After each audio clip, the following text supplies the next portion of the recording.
हम लोग जो टाइम टॉपिक करने जा रहे हैं वो डिस्टेंस टाइम ग्राफ और non uniform motion.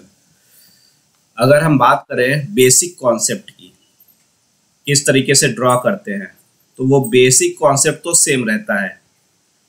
Basic concept same रहता है, किसके जैसा ही? यूनिफॉर्म मोशन के जैसा। किसके जैसा? यूनिफॉर्म मोशन के जैसा ही।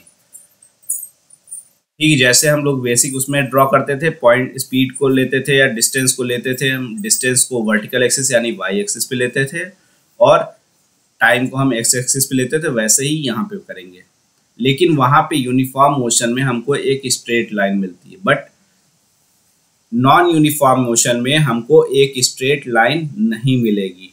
ठीक है, if N object moves with non uniform, it's distance time graph is not a straight line.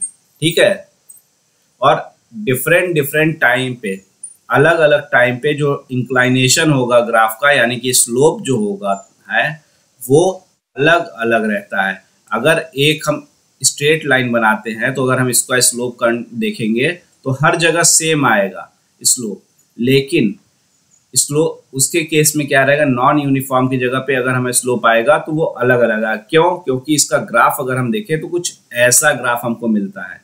तो हर जगह पे जो हमारा स्लोप है, जो इंक्लाइनेशन है, जो इंक्लाइनेशन होता है वो हमारा क्या रहता है?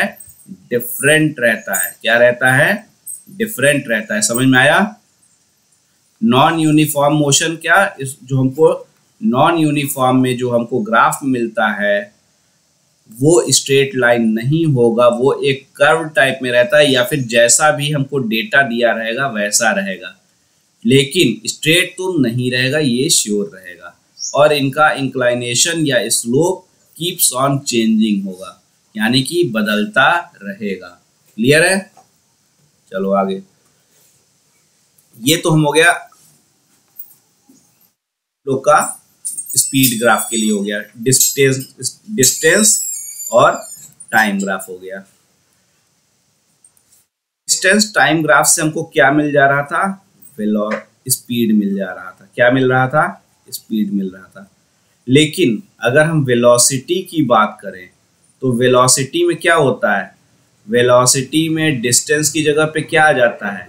वेलोसिटी में डिस्टेंस की जगह पे डिस्प्लेसमेंट आ जाता है। वेलोसिटी में डिस्टेंस की जगह पे क्या आ जाता है? डिस्प्लेसमेंट आ जाता है। तो जब हम डिस्प्लेसमेंट टाइम ग्राफ बनाते हैं तो वहां पे हम अलग पॉइंट पे, जैसे हम यहाँ पे अगर हमारा टाइम ले रहे थे, यहाँ पे हम टाइम ले रहे थे और यहाँ पे हम डिस्टेंस ले रहे थे। अभी हम क्या करेंगे? डिस्टेंस की जगह पे यहाँ पे डिस्प्लेसमेंट लेंगे वर्टिकल एक्सिस पे, और जिस तरीके से अलग अलग टाइम इंटरवल पे हम क्या कर रहे थे? डिस्टेंस को डिनोट कर रहे थे, वैसे ही अलग अलग डिस्टेंस पे हम लोग के टाइम पे क्या करेंगे? डिस्प्लेसमेंट को नोट करके उनको मिक्स कर देंगे, उनकी लाइन को, हर पॉइंट को मिला देंगे, तो हमको क्या मिलता है? Displacement time graph.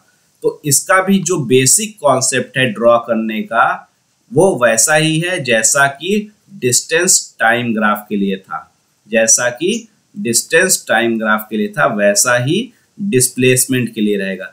बस डिफरेंस क्या आ जाएगा? जो उसका आउटपुट हमको मिलता था उससे हम स्पीड कैलकुलेट कर सकते थे।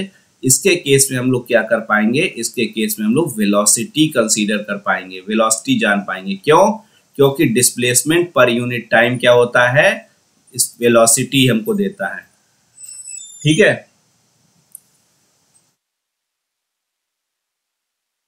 बढ़िया। बिट्टी अकेले गई है, ऐसा मत किया करो।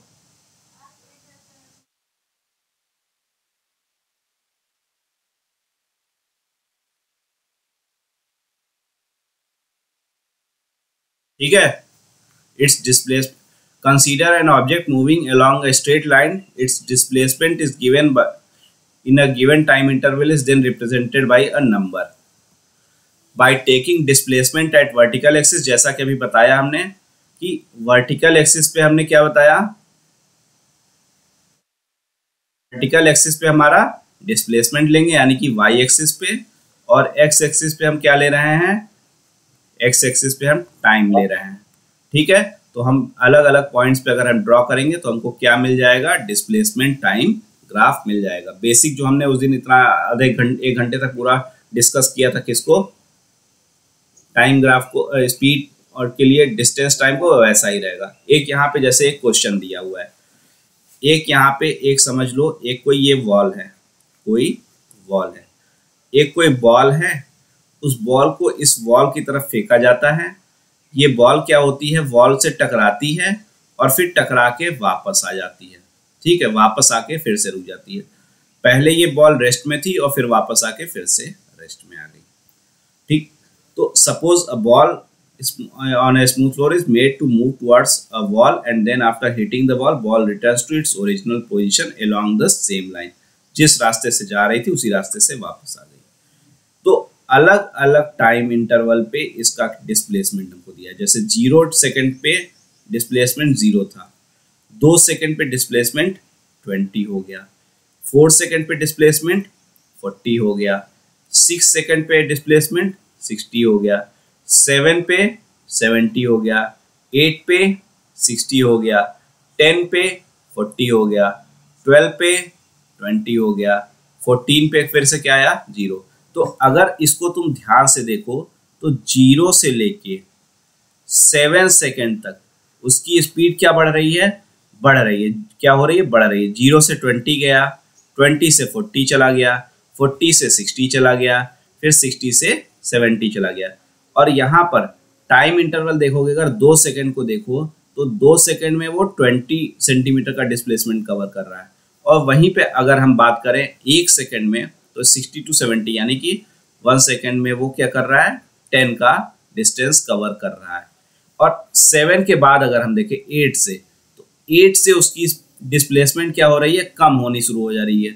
60 से 40 पे आया, 40 से 20 यानी कि वो यहाँ पे पहुंचा तो हिट किया, उसके बाद फिर वापस आना शुरू कर दिया। इसका ग्राफ अगर हम थोड़ा सा प्लॉट करके देखें, डिस्प्लेसमेंट को हम किस पे ले लिए, डिस्प्लेसमेंट को हम ले लिए वाई एक्सिस पे, टाइम को हम किस पे ले लिए, एक्स एक्सिस पे। 0 सेकंड, अगर 2-2 सेकंड का टाइम इंटरवल जनरली दिया हुआ था तो हमने उसको ले लिया 0 से 2, 2 to 4, 4 to 6। एक यहाँ पे देखोगे 1 बॉक्स, 2 बॉक्स, 3 बॉक्स, 4 बॉक्स को हमने स्केल अगर हम कहें तो हमने 4 बॉक्स को किसके बराबर माना है, 2 सेकंड के बराबर माना है। और यहाँ पे 1 box, 2 box, 3 box, 4 box, 4 box को हमने किसके बराबर माना है, हमने 10 सेंटीमीटर के बराबर माना है। तो अगर हम इसको ड्रॉ करें अलग अलग टाइम पे अलग अलग डिस्प्लेसमेंट क्या है, तो 0 पे 0 था, फिर जब वो 2 सेकंड पे था तो उसकी डिस्प्लेसमेंट 20 हो गई थी, फिर जब वो 4 सेकंड पे गया तो डिस्प्लेसमेंट उसकी 40 हो गई, फिर वो 6 पे गया तो 60 हो गई, 7 पे पहुंचा तो 70 हो गई, और इसके बाद फिर से वो उसकी डिस्प्लेसमेंट कम होना शुरू हो रहा है, यानी कि वो अब वापस आ रहा है। तो 8 पे क्या हो गया, 60 हो गया, 10 पे क्या हुआ, 40 हो गया, 12 पे क्या हुआ, 20 हो गया, फिर 14 पे अल्टीमेटली यहाँ पे आ गया फिर से 0 पे। अब हम अगला स्टेप हमारा क्या होगा, इन सभी पॉइंट्स को आपस में क्या करना होगा, कनेक्ट कर देना होगा। कनेक्ट करते समय ऐसा नहीं कर देना कि इससे इसको मिला, किसी को भी रैंडम, जिस सीक्वेंस में ये गया है उसी सीक्वेंस में। पहले ये इधर से इधर ऊपर गया है तो ऊपर तक ले जाएंगे 70 तक, फिर ये नीचे आया है तो इसको नीचे ले आएंगे इस तरीके से। यहाँ से यहाँ तक पहले गए हम, ये अगर ये पॉइंट हमारा ए है, ये पॉइंट अगर हमारा ए है तो पहले हम O to A गए, फिर A to B आए। इस तरीके से हमको क्या मिल गया, डिस्प्लेसमेंट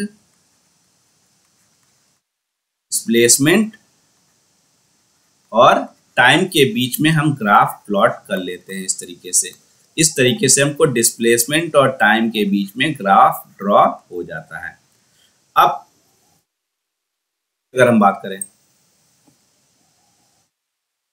ठीक है, अब अगर हम दूसरी बात करते हैं तो एक चीज देखो, इस वाली लाइन का अगर हम एक्स एक्सिस से एंगल देखते हैं तो हमको क्या मिल रहा है, एक्यूट एंगल मिल रहा है। क्या मिल रहा है, एक्यूट एंगल। एक्यूट एंगल बताया था क्या होता है, 90 डिग्री से कम जो एंगल होते हैं वो हमारे एक्यूट एंगल होते हैं, याद करोगे अगर मैथ की क्लास तो याद आ जाएगा। और जो एंगल हमारे 90 डिग्री से अधिक होते हैं 180 से कम, वो क्या होते हैं ऑब्ट्यूस एंगल।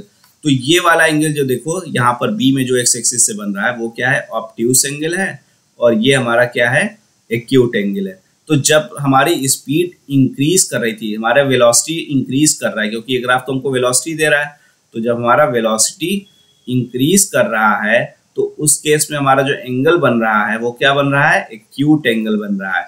लेकिन जब हमारा वेलोसिटी डिक्रीज कर रहा है, यहाँ पे वेलोसिटी डिक्रीज कर रहा है क्योंकि उसकी डिस्टेंस कम होती जा रही है, फिर से जीरो पहुंच रहा है, तो उस समय उसको एंगल क्या बन रहा है, ऑब्ट्यूस एंगल बन रहा है। तो इस तरीके से हम डिस्प्लेसमेंट टाइम ग्राफ ड्रॉ कर लेते हैं। Line makes an angle with the velocity is positive and make an obtuse angle when velocity is negative with the time. ठीक है, तो ये हमारा हो गया क्या, वेलोसिटी और स्पीड, डिस्प्लेसमेंट और टाइम के लिए ग्राफ। जैसे अगर हमको वहां पे क्या करना था, दो पॉइंट के बीच का हमको स्पीड निकालना था तो निकाल लेते थे, सेम वही चीज हमको यहाँ पे भी करना होगा। जैसे मान लो ये पॉइंट लिया हमने, यहाँ से अगर हम एक्स एक्सिस के पैरेलल एक लाइन ड्रॉ करें और इस वाले पॉइंट से वाई एक्सिस के पैरेलल हम एक लाइन ड्रॉ करें, तो दोनों कहीं पे कट कर रहे होंगे। मान लो ये ए पॉइंट, बी पॉइंट है या डी पॉइंट है, तो यहां से यहां तक की डिस्टेंस हमको क्या दे देती है, ये वाली जो डिस्टेंस है हमको क्या दे देगी, हमको टाइम इंटरवल बता देगी। क्या बता देगी, टाइम इंटरवल। और यहां से यहां ये वाला जो लाइन है, ये वाला जो लाइन है क्या बता देगा हमको, हमको बता देगा डिस्प्लेसमेंट। डिस्प्लेसमेंट तो अगर हम वाई एक्सिस और एक्स एक्सिस के जो पैरेलल में हमने लाइन खींच रखी उनको आपस में डिवाइड कर देते हैं, यानी कि वर्टिकल वाली लाइन को और हॉरिजॉन्टल लाइन को, तो वर्टिकल वाली हमको क्या दे रही है, डिस्प्लेसमेंट, और हॉरिजॉन्टल वाली हमको क्या दे रही है, टाइम इंटरवल। हमको क्या दे रही है, टाइम इंटरवल। अगर डिस्प्लेसमेंट अपॉन टाइम क्या होता है, वेलोसिटी होता है। तो इसके थ्रू हम किसी भी डिस्प्लेसमेंट टाइम ग्राफ के थ्रू क्या फाइंड आउट कर सकते हैं, अपनी वेलोसिटी फाइंड आउट कर सकते हैं। क्या करना होगा, जहां पे भी हमको फाइंड आउट करना होगा उसके पैरेलल में हम क्या करेंगे, एक हॉरिजॉन्टल एक्सिस एक पॉइंट से खींचेंगे, दूसरे से वर्टिकल एक्सिस खींचेंगे, जहां पे वो ड्रॉ कर रहे होंगे। तो हॉरिजॉन्टल वाला हमको टाइम इंटरवल दे देगा, वर्टिकल वाला हमको डिस्प्लेसमेंट दे देगा।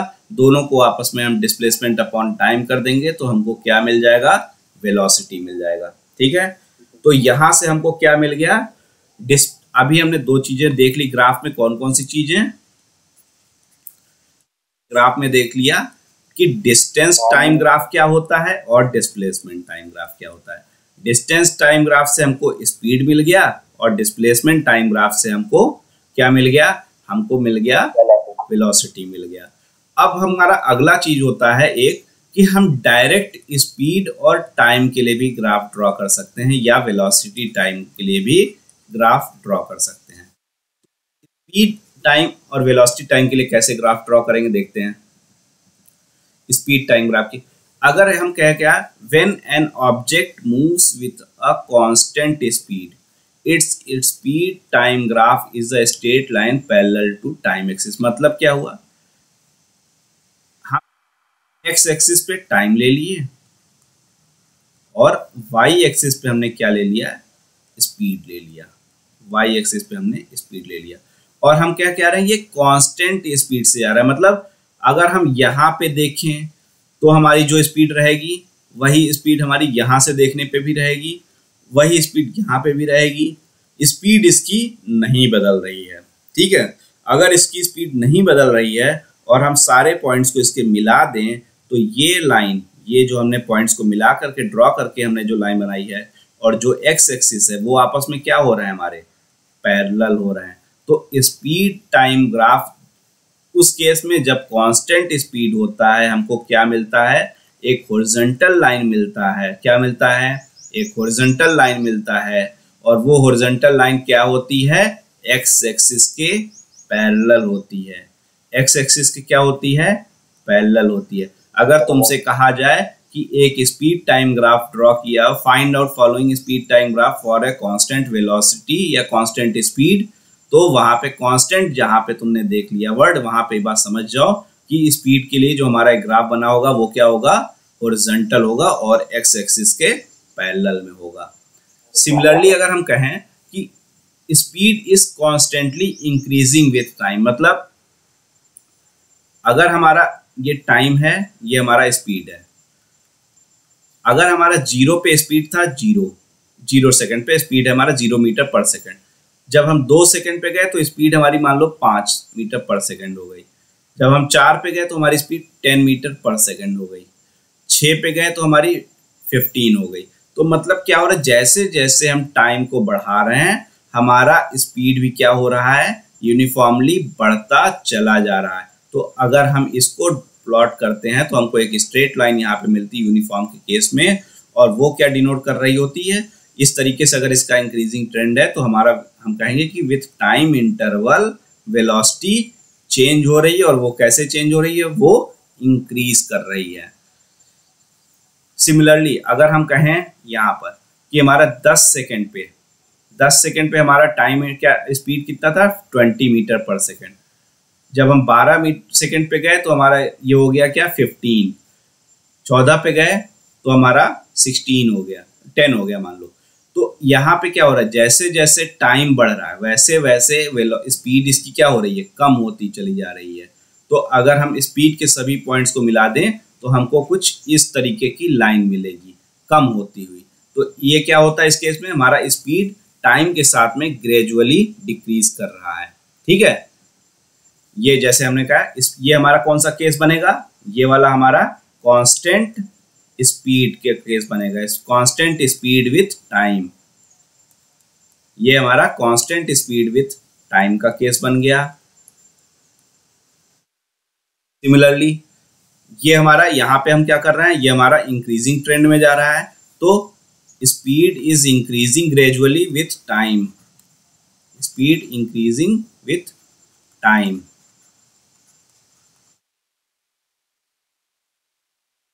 क्या हुआ, हमारा स्पीड जो है डिक्रीज कर रहा है, डिक्रीजिंग विथ टाइम, स्पीड हमारा डिक्रीजिंग विथ टाइम है।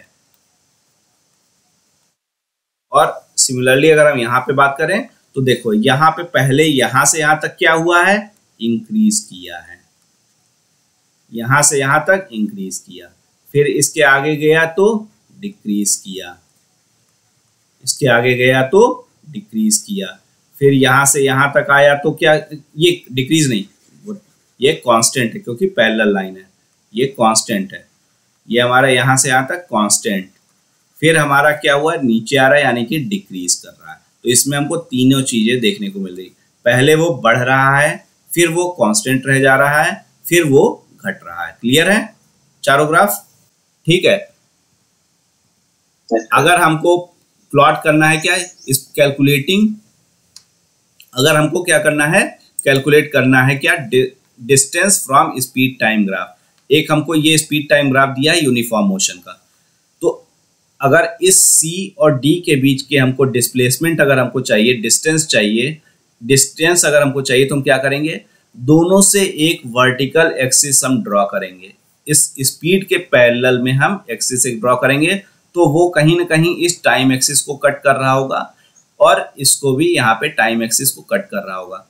अगर वो A और B पे कट करता है, किस पे कट करता है, A और B पे। ठीक है, तो A पे अगर हमारा टाइम इंटरवल क्या है, T1 है, और B पे हमारा टाइम क्या है, T2 है, B पे हमारा क्या है, T2 है।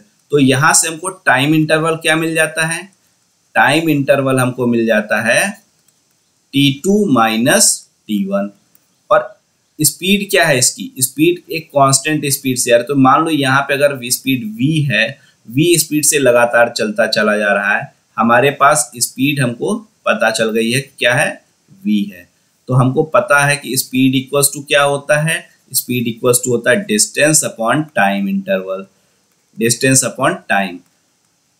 v स्पीड से चल रहा है, अगर डिस्टेंस s है तो टाइम इंटरवल क्या होता है, यहां से हमने देखा T2 माइनस T1 है, T2 माइनस T1 है, तो s इक्वल्स टू हमारा यहां से क्या निकल के आ जाएगा, v into T2 minus T1। ठीक है, अपना वॉइस अभी म्यूट करके रखो, जब मैं पूछूंगा कि अब बताओ तब बताना उस समय, ठीक है। S इक्वल्स टू क्या आया, V into T2 minus T1। तो इस तरीके से हमारा किसी भी यूनिफॉर्म मोशन के लिए अगर हमको डिस्टेंस निकालना हो कि अगर कोई ऑब्जेक्ट v स्पीड से चल रहा हो, इतने डिस्टेंस टाइम इंटरवल में यहाँ से यहाँ तक गया है, कितना गया है फाइंड आउट करना है, तो हमको ग्राफ के थ्रू एक वर्टिकल एक्सिस ड्रॉ करनी है, वाई एक्सिस के पैरेलल में एक लाइन ड्रॉ करनी है जो वहाँ पे एक्स एक्सिस को यानी कि टाइम को जहाँ पे कट करेगा वो हमारे टाइम होंगे, दोनों के बीच का डिफरेंस निकालेंगे तो हमको time interval T2 minus T1 से आ जाएगा। स्पीड हमको दिया रहेगा और यहाँ से हम डिस्टेंस को कैलकुलेट कर सकते हैं। अगर हम यहाँ पे इस फिगर की बात करते हैं तो ये CD हमारे पास क्या है, CD हमारे पास क्या, CD इक्वल्स टू क्या हुआ, CD इक्वल्स टू ये T2 माइनस T1 के बराबर हुआ, T2 माइनस T1। और ये AD क्या किसके बराबर, यहाँ से यहाँ तक की डिस्टेंस, और ये यहाँ से यहाँ तक की डिस्टेंस क्या है, ये वाली है यानी कि V के बराबर है। अगर ये ADV है तो ये BC भी क्या होगा, ये BC भी V होगा, AD भी V है, BC भी क्या है, V है। और अगर हम इस V की बात करें तो V क्या है हमारा, AD या BC, कोई भी इसमें से हम ले सकते हैं, AD या BC कोई भी हम ले सकते हैं, ठीक है। और T2 माइनस T1 क्या है हमारा, CD के बराबर में है, ठीक है। क्या है, AD और CD क्या, इसको हम लिख सकते हैं, अगर हम AD इंटू CD इसको हम लिख देते हैं तो AD क्या हमको बता रहा है, वेलोसिटी स्पीड बता रहा है, CD हमको क्या बता रहा है, टाइम बता रहा है। तो इस केस में क्या हुआ, हमको ये हमारा AD क्या चीज बता रहा है, हमको स्पीड बता रहा है, और CD हमको क्या बता रहा है, हमको टाइम बता रहा है। अगर हम ध्यान से देखें तो ये ABCD क्या है, एक रेक्टेंगल है, एक रेक्टेंगल है ABCD। ABCD क्या बन रहा है, एक रेक्टेंगल ही तो बन रहा है। और एक रेक्टेंगल के लिए एरिया क्या होता है, एरिया उसका दोनों लेंथ इंटू विड्थ होता है। अगर इसका लेंथ AD है और विड्थ इसका CD है तो यही चीज तो क्या होगा, एरिया होगा। यानी कि AD into CD equals to क्या है, एरिया ऑफ रेक्टेंगल है, एरिया ऑफ रेक्टेंगल है। तो अगर हम कहें किसी स्पीड टाइम ग्राफ का एरिया हमको क्या देता है, तो स्पीड टाइम ग्राफ का एरिया हमको क्या दे रहा है, S यानी कि डिस्टेंस ही तो दे रहा है। तो दूसरे सेंस में हम कह सकते हैं कि किसी भी स्पीड टाइम ग्राफ के ग्राफ अंडर द कर्व, हमारा ग्राफ के अंडर का एरिया जो होता है वो हमको डिस्टेंस दे रहा होता है। जैसे हमने क्या कहा, AD इक्वल्स टू BC हमारा स्पीड के बराबर है, ये हमारा स्पीड है। और सिमिलरली हमारा AB इक्वल्स टू क्या है, T2 माइनस T1 यानी कि CD के बराबर, ये हमारा टाइम इंटरवल हुआ।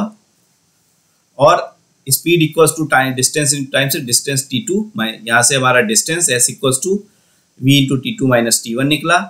और ये V हमारा किसके बराबर था, AD के बराबर में था, AD। और T2 माइनस T1 हमारा AB के बराबर में है। और ये दोनों क्या हो रही हैं, ABCD की साइड्स हैं, रेक्टेंगल जो हमारा ABCD है उसकी साइड्स हैं। अगर ये उसकी साइड्स हैं तो ये क्या हो गया, उसका एरिया हो गया।